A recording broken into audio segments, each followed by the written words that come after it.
AJ Malus here. So, ngayon, maghahunt naman tayo ng PS3 games sa Facebook.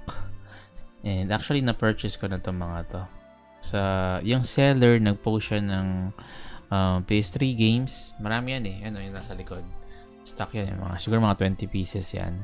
Ang nakalagay na price is 400 pesos each. So, piniem ko kagad na kung avail pa tong mga to. And sabi niya, yes. Actually, kaka-post lang niya within 2 minutes, nag-reply na siya. So, ginrab ko na yung opportunity para bilhin yung mga games na wala pa ako. Like yung Silent Hill HD Collection, Silent Hill Homecoming, Silent Hill Downpour, Resident Evil Operation Raccoon City, and Hitman HD Trilogy. So, lahat to is R1, US version. And hindi ko pa nalalaro itong mga to except for Silent Hill 2, which is Silent Hill HD Collection. 2 and 3 kasi yun eh. So yung 2 doon nalaro ko na sa PS2 of course.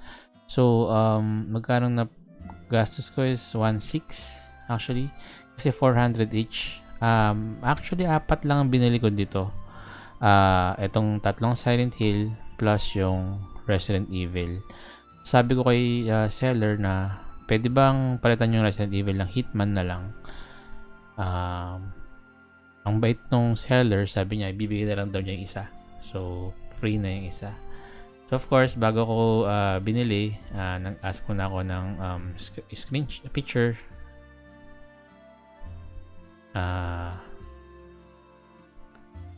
Ayan.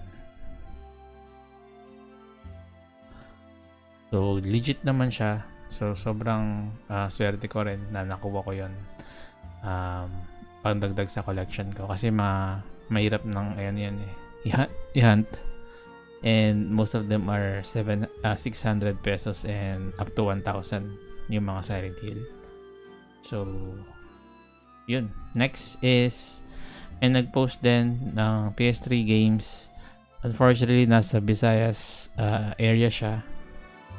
I can't remember kung sa Iloilo or sa Cebu.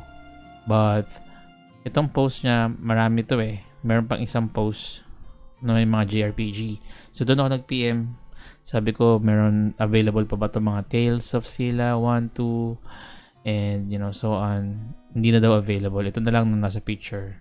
So here, wala akong makitang panalo kasi meron ako nung iba dyan. Except for one, which is yung Siren New Translation. So nag-ask ako ng permission kung pwede bang yun lang ang kuhanin ko. So each game is 500 pesos. So yun, pumayag naman siya na ship dito sa bahay. And luckily meron siyang manual. And I think yung mga ganitong PlayStation 3 the best is parang siyang Japanese. Yung the best kasi parang Japanese siya eh. Greatest hits sa US ganun. So I'm not sure if it's Japanese or Asian version. Pero check ko pag nalaro ko na. Next is this one is nabili ko na rin to. Naantay ko na lang ma-receive. Di pa na-receive. 200 pesos per game to eh. Ewan ko ba't naging 300 na. Pero nabili ko siya ng 200. So, ang kinuha ko dito is itong Far Cry Compilation, Assassin's Creed 2, Assassin's Creed Brotherhood, 007 Legends, Dark Souls, and Dante's Inferno. Hindi ako nakakuha na itong No More Heroes. Hindi ako yan.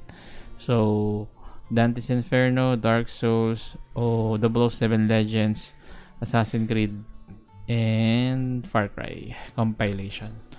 So ilan yan? 6 pieces times 200 is 1,200 plus shipping. Lastly, ang swerte ko kasi may nag-post na, nalaman ko na halos kapitbahay ko lang yung seller. So nag-post siya ng 200 pesos per game sa PlayStation 3.